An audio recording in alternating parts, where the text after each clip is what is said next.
Well, hey guys, this is That Movie Nerd here, and I'm here with Virginia Hay. And Virginia Hay was in a few movies that I really love, The Road Warrior and The Living Daylights. I'm a big fan of the Mad Max movies and a big fan of the James Bond movies, so that's mostly what I wanted to ask you questions about. Oh, cool. The first question I have is, what was it like working on The Road Warrior, like going out into the sets and working with George Miller and Mel Gibson? Oh, it was extraordinary. Mel Gibson was beginning his career. I think, forgive me if I'm wrong, but I think he'd done a couple of movies at that stage. It might have been one or two. So he was relatively new. I was brand new. It was my first acting job. So from my perspective, it was absolutely terrifying. They didn't do anything to make it scary for me, but I made it scary for myself because I wasn't quite sure what to do. And I think in the end, having asked George so many, I went blank then. I think it's jet lag. I got jet lag. I probably paused for about 20 seconds, nodded off, and then came back to you. But and I asked George to help me with my character, and in those days he was fairly minimal with his input into the actors' performances, because he really wanted you to find, it's the perfect thing actually for an actor, he wanted you to find the character within you. He wanted me to find it within me and not portray his interpretation of who I should be. So he really did the right thing, because he forced me to search for it, and he didn't make it easy on purpose, and he does that a lot. But these days he's become one of the most sensitive actors, directors in the world, and has done amazing movies, as you know, Lorenzo's Golden, and loads of really extraordinary movies, and he is beloved by most actors in the world who've ever worked with him. They always say he's the best director ever. When I worked with him, I think he'd only, again, forgive me if I'm wrong, but I think we were all new. Right, yeah. He was relatively new too. He was a doctor. Did you know that? I did. I read that on Wikipedia once, and I was like, how do you go from a doctor to being a filmmaker? Yeah. But a lot of I've actually met a lot of producers who were originally in the medical profession. And it makes me wonder, I think being a doctor would be incredibly creative if you're a surgeon. I mean, science is beautiful, is creative, and so is maths as well, really. So if you're a doctor, then you're embroiled in that world of science and math, and it is a creative world in a way, but it would be also quite insular. Because you can't go outside the parameters of medicine. Right. You can't experiment really. It's just cut and dry, the remedies for various ailments. So I think if you're a really smart person and you really want to stretch in art and science, and you would have a natural affinity, I think, to the arts. It's the only thing that I can think of. I'm not saying that every single producer or director has a medical or science or math background, but in particular, I have noticed that quite a few directors, producers that I've met anyway, have a medical or definitely a science background. It's really weird how that happens, but I could talk to you for hours about this. Yeah. So you could let me go and I could talk for an hour non-stop, but it was an extraordinary adventure. If you ask me, if there's anything you want to know, like really specific things, ask me. Well, the next specific thing I want to know is, do you have like a favorite memory of working on The Road Warriors, or one day you were filming or something that sticks out in your mind when you think back to? Do you know what? There's so many, because it was my first acting job ever. Before that, I'd been a high fashion model for years and had done a lot of television commercials, but hadn't had an acting role. I had lots of acting roles really in television commercials, but it's not exactly the same as a dramatic acting role, where you're not promoting a product, So there were, for me, every second, it was almost like the whole film was in slow motion to me. When something incredible happens in your mind, you remember every millisecond. But there actually was just one, so many, but there was one really big standout moment for me that was creative, astonishing, funny, all of those things. And it was actually before we started filming, strangely enough. And there was a few of us in a little tiny plane, little propeller plane, maybe about, I don't know whether it was a 6-seater, if there is such a thing, but there was about 5 of us in this tiny little plane, and the captain, of course, flying. And we landed in Broken Hill, which is the bottom of New South Wales and towards the top of Victoria. And it was winter, it was very, very cold. But it's desolate. There's just beautiful red, like the colour of those doors, which is like a dark honey red colour. And the soil, a little bit more red actually, and the soil, it's just desert. There's just that colour everywhere. And the dirt is fine. It's like powder, but that colour. Really extraordinary. Kind of like the rock, if you've seen Ayers Rock, you imagine that's the colour of everything. So we get off the plane and there's nothing there. The airport's just a dirt strip. And I'm sure it's different now. This is a long time ago. So then we get into like a Range Rover or some kind of a big 4-wheel drive thing. And there's 5 of us. Must have been the driver included. Anyway, we're just in the one vehicle. So we're driving along and there's just nothing. Everywhere you look is nothing. But it's dusty. You know, it's a little bit of and up ahead we could all clearly see this huge dust storm in the middle of nowhere. And so the driver said, he was a man of minimal words. He didn't really explain anything. He just said, we have to wait here. So, so, you just accept it. And we could see there was a dust storm. And so we just thought, well, we're going to wait. Who knows? It was all new to us. We're all city slickers, We had no idea.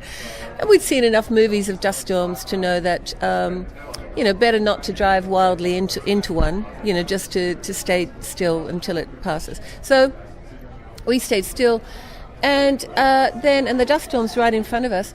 Then suddenly I could see some movement in the dust storm, like a figure. And a figure is a little bit like sci-fi, You think, there's an alien coming my way. But this figure started to come closer and closer and closer to the edge of the dust storm.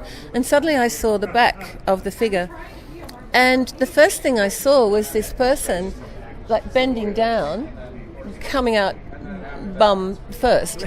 But it was a bare bottom. It was a bare buttock, with leather trousers and then some bare shoulders and a mohawk.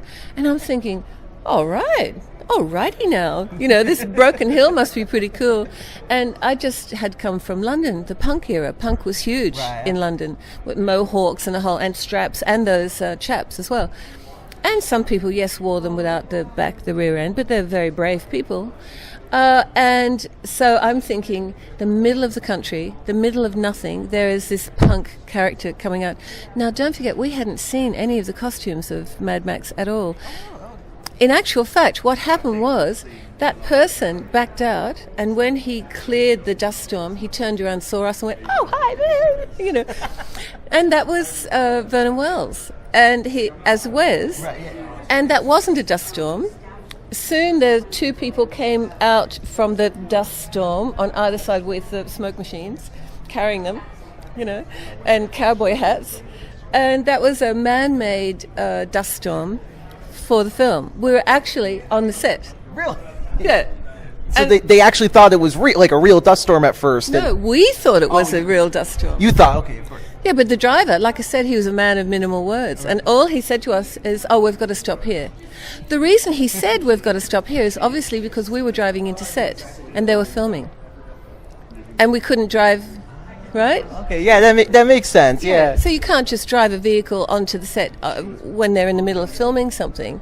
So, but he's a man of minimal words, so he didn't say anything to us. So it was we thought, oh wow, how cool, a dust storm. Oh, what's that in the dust storm? Oh my God. Broken Hill's kind of cool, and we're all laughing about it, and then it's Wes. And so, but that whole memory in my mind, it really was amazing. This dust storm, the beautiful blue sky that goes on forever, just red as far as the eye could see, all the way out to the horizon. And this red dust flipping up everywhere, and this storm was so beautiful. It's unbelievable. I've never seen anything more incredible. And the sun beaming down, and then suddenly this nowadays we've seen a lot of mohawks and we've seen a lot of chaps and a lot of leather gear, but in those days it was very unusual, and that was 1981. So then Wes, who's extraordinary looking, is backing out of this dust storm. So I mean, what an incredible thing to see. Seriously, someone should make a poster out of that moment. Was so that really, out of everything that I saw on the set, that's the most remarkable, because it was my introduction, and so of course I remember that. It's like when something you love is being born. It's an incredible moment, and so that was the moment for me that the film was born for me. That's an incredible memory, and you're right about, if they put that on a poster, I would definitely buy it. Yeah, I mean, the Wes character was gorgeous, and coming out of a dust storm in that setting. Yeah, seriously. I don't know if this is going to be a trend with George Miller's films, but if George Miller asked you to come back in Mad Max 5 as a different character, the same way he did for Hugh Keys Byrne, who did Toe Cutter, and then he did Immortal Joe, would you like to do that? Is that something you would want to do? I think there would probably be 2 words, and they would have to be hell yeah. I mean, seriously. There might be a bit of swearing in there too. Like, it could be another word instead of hell. Possibly. Although it's not appropriate to, I don't swear, but you could imagine. But yeah, I mean, seriously. However, it would be impossible. And once I explain to you, I think you'll see why. With the guys, they're guys. I mean, they were very visible characters and very popular characters. Bruce Spence, gyrocopter captain, very, very popular character, and also Toe Cutter. And to have them back again, everyone goes, oh right, there's the gyrocopter captain and there's Toe Cutter as a different character. But that's different from taking the so-called female lead, who's a girl, and at the time there are a lot of guys having crushes on that character, and she was the amount of people that tell me that when they saw that movie that they absolutely fell in love with the character, and that was the first time that they'd seen a warrior. That was it was shortly after that. I think it was shortly after that. Forgive me if I'm wrong. Was Sigourney Weaver in Alien? Yes. Was that after or before? I think that was a little before. I think 79 was Alien and 81 was... Okay. Yeah. Yeah, so she was the very, very, very first strong woman. There were other warriors, but it was Jane Fonda and Barbarella and also Raquel Welch in Bond. But they were, sex bombs, right. Sex bomb warriors, So as far as I know, this was after Sigourney Weaver's role in The Alien. This was the second strong woman, non-sexual, powerful warrior, and she stood out all over the world because of that. The character was really remarkable as far as breaking ground. So, and it's a girl. And the character, the way they made me up it was really attractive, that whole, even though no makeup, just eyebrows, nothing else, and I was young, so absolutely no need for any makeup whatsoever, and just the eyebrows were very thick and roughly painted on because it was almost like her version of war paint, and she didn't know, she's never known anything about makeup, so maybe it was a version of makeup and war paint for her. So you can't have like the female lead that everyone was going gaga over. If you brought back that character, even 30 years later, as me now, older, the whole movie would stop dead. Everybody in the movie theater would go, oh my God, you know who that is? That's the warrior woman. That's the lady. Do you remember in Mad Max 2? And the whole theatre would be going buzz, buzz, buzz, buzz, buzz. And it doesn't matter what's going on the screen. So you would lose 10 minutes of whatever was happening in the film because the whole audience would be going, oh my God, oh, I remember, I loved her, And so it would be incredibly distracting. And I'm not saying that, I'm just being very realistic. It's nothing to do with, it's not an ego thing, it's nothing to do with me. It's to do with the character was so iconic.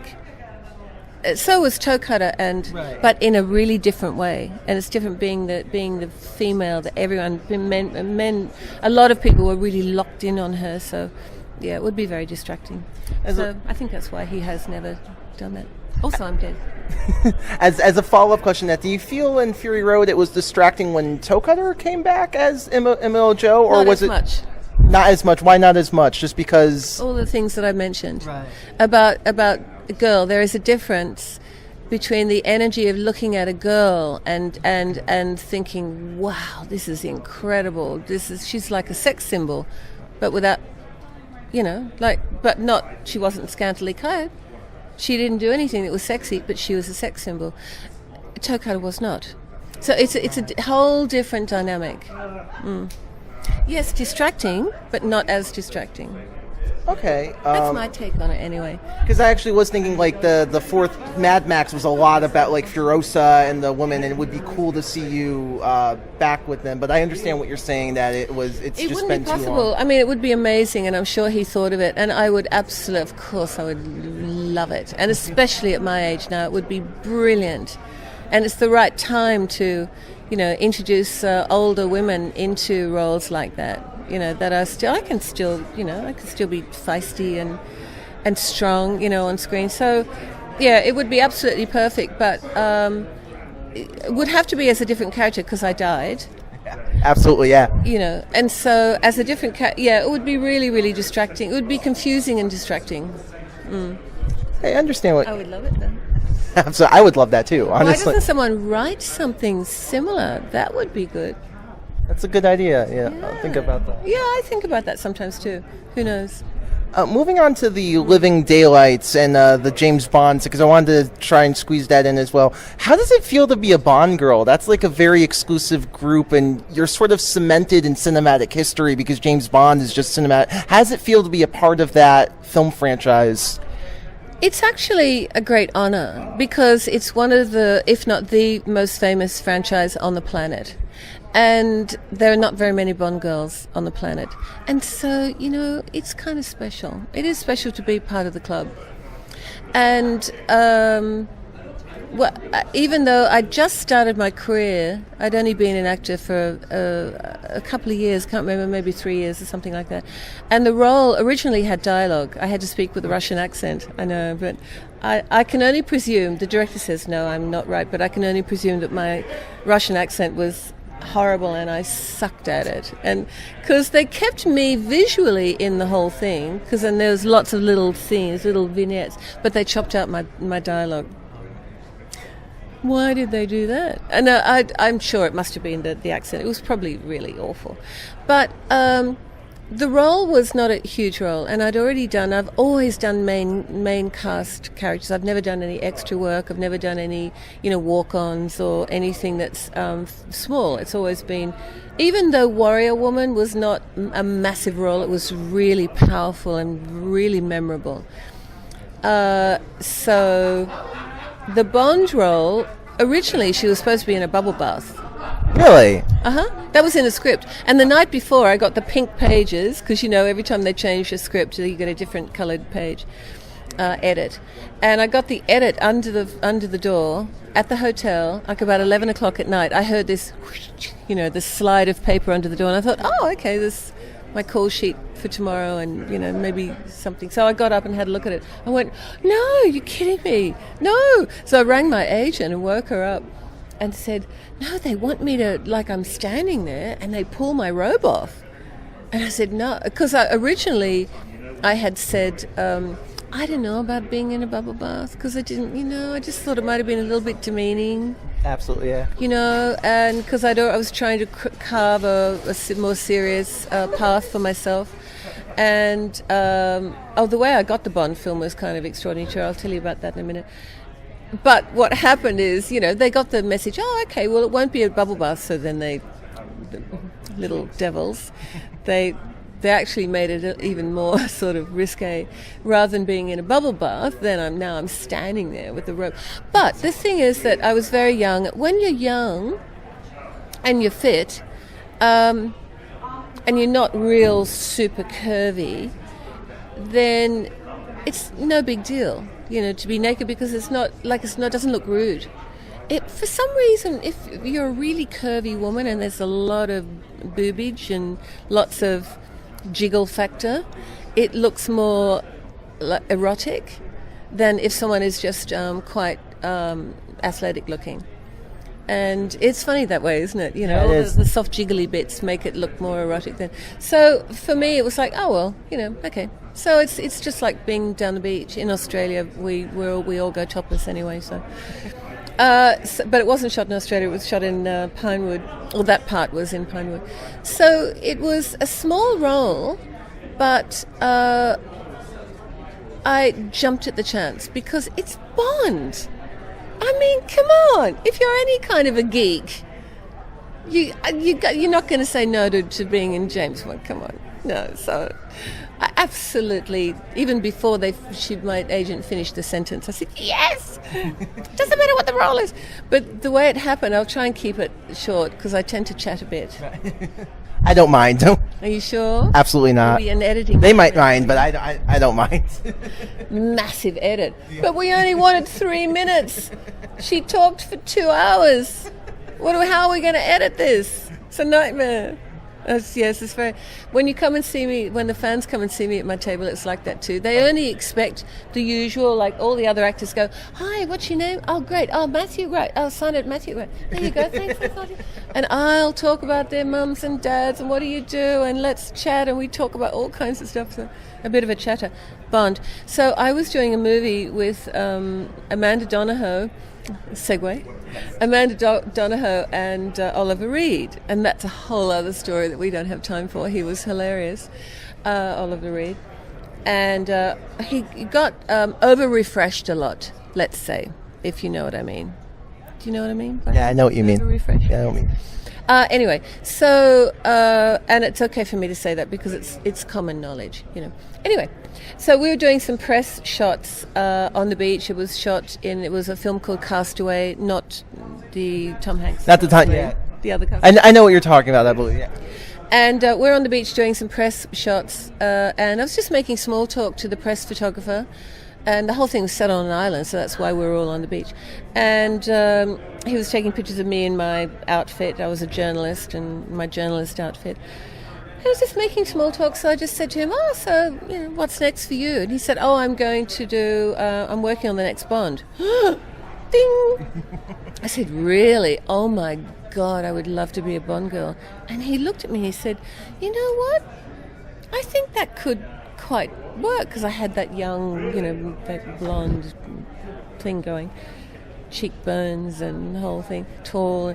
So he said, look, after we finished doing these pictures, which are quite specific because I was a journalist, supposedly that was the character, he said he asked the wardrobe lady to bring down a shirt and had some necklace brought down, and the makeup lady had called her over, and we pulled my hair out of it, was in a bun or something, and they put some water in it, and they put me in this, like a sort of a tunic top, and they put some water on it, and we did a really lovely Bond shot.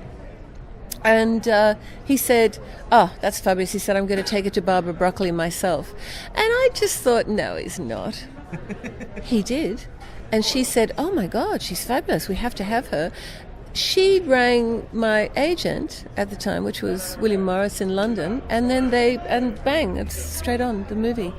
Wasn't that fabulous? That's amazing. Isn't that a great story? That is a good story. Thank you so much for answering my questions, talking about Road Warrior and Living Daylights. You're very welcome. Thank you so much. It's my pleasure. Absolutely. And this is That Movie Nerd and Virginia Hay signing off.